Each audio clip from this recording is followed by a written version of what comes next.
주PD가 경기도 의정부시 부용산 자락에 잘 닦인 길을 올라가고 있습니다. 공원처럼 조성된 이곳에는 조선 전기의 이름난 관료 신숙주가 부인과 함께 잠들어 있습니다. 신숙주는 조선 제4대왕 세종부터 9대왕 성종까지 6명의 임금을 모시며 한 시대를 풍미했습니다. 익히 알려져 있듯이 동료 성산문이 절의의 상징으로 추앙받는 반면에 신숙주는 변절의 대명사로 낙인 찍혀 있습니다. 하지만 전문 관료로서 보여준 능력 또한 두드러졌으니 후세 사람들이 신숙주를 보는 눈은 그리 단순하지 않습니다. 타고난 재능에 성실함과 열정까지 갖춘 한 인물이 격동의 세월을 만나 어떤 선택을 하며 살았는지, 그 선택의 결과는 무엇이었는지 600년 전으로 여행을 떠나볼까요?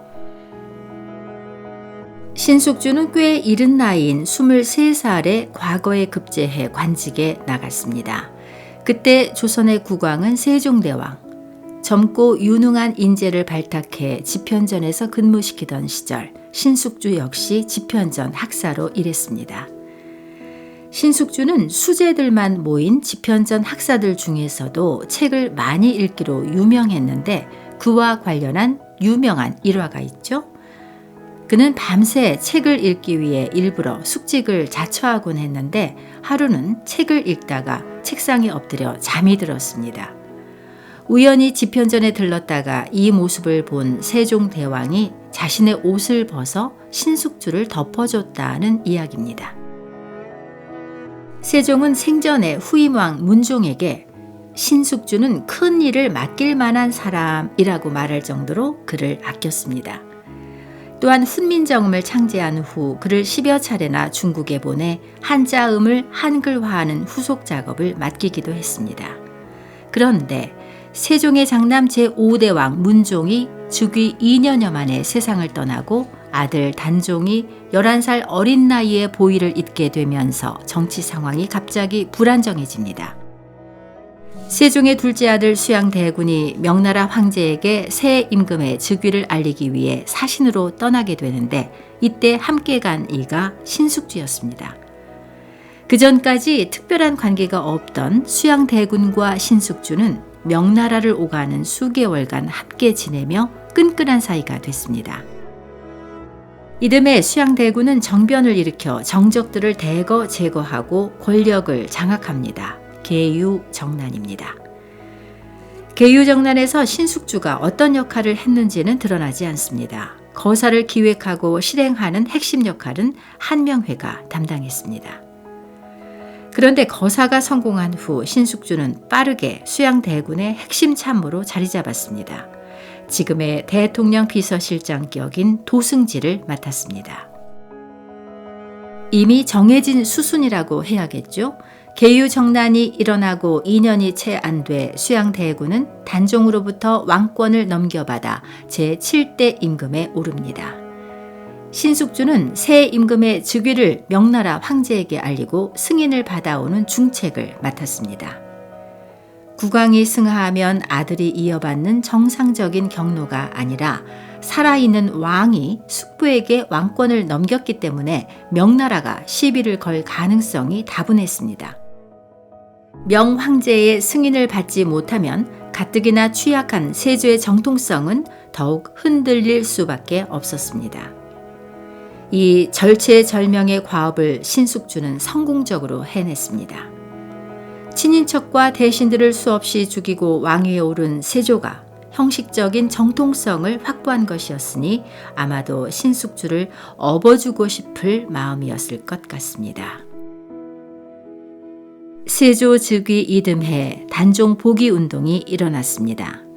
과거 세종대왕 시절 한솥밥을 먹던 성산문 등 집현전 출신 관리들이 주도했습니다.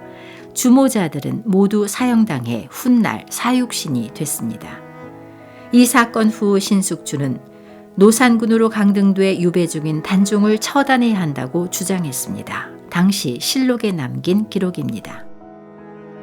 금성대군이 노산군을 앞세워 반역을 도모하려 했으니 금성대군은 물론 노산군 역시 편히 살게 할 수는 없습니다. 노산군을 제거해야 한다는 논의에 한병회, 신숙주, 정인지 같은 대신들은 물론 왕실 어른인 양녕대군까지 나섰고 단종은 강원도 영월 유배지에서 17살에 생을 마감했습니다.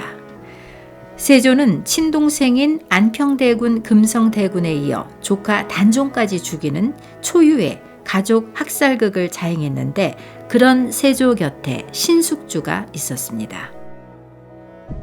신숙주는 한명회와 더불어 세조 정권의 한 축을 담당하며 병조판서, 우의정, 좌의정, 영의정까지 고속 출세를 이어갔습니다. 세조 사후 후임 왕 때도 변함없이 중용됐는데 성종 때 다시 영의정에 기용되기도 했습니다. 여기까지만 보면 신숙주는 권력에 영합하며 개인의 영달을 추구한 악인으로 보입니다.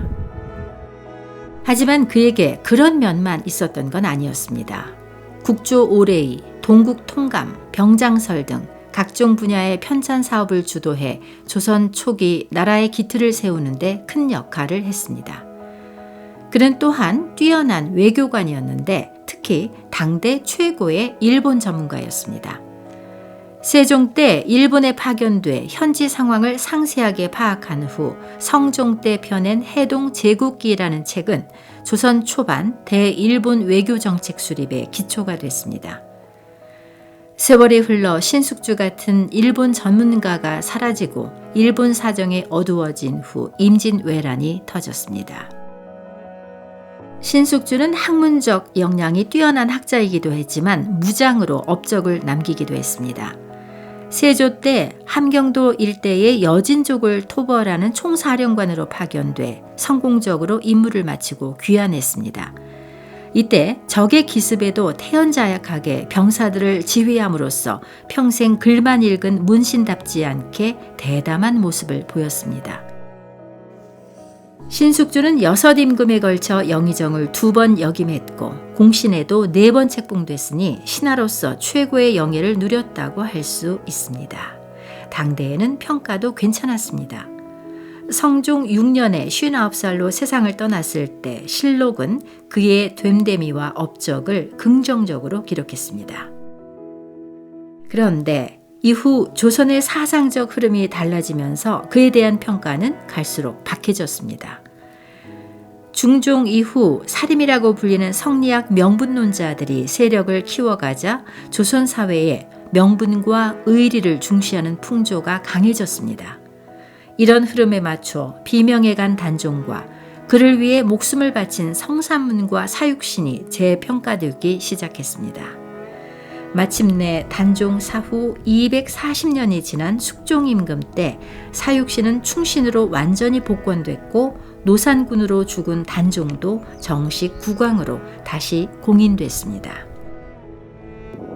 성삼문과 극적으로 비교되는 인물로는 신숙주가 꼽혔습니다.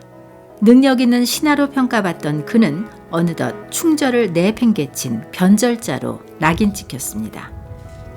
그에 대한 근거 없는 비방도 야사라는 이름으로 전파됐습니다. 신숙주가 단종의 왕비 정순왕후 송씨를 자신의 첩으로 달라고 했다.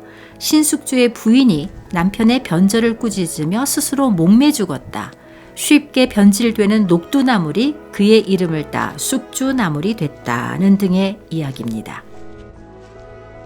신숙주는 강력한 군주의 최측근이 되어 정치, 행정, 외교, 군사 등 여러 방면에서 재능과 업적을 남긴 능력 있는 관료였습니다. 동시에 정통성 있는 임금을 배신하고 힘의 논리를 추종해 일신의 영달을 누린 변절자이기도 합니다. 과연 어느 것이 그의 진짜 얼굴일까요? 주피디의 역사 여행이었습니다. 고맙습니다.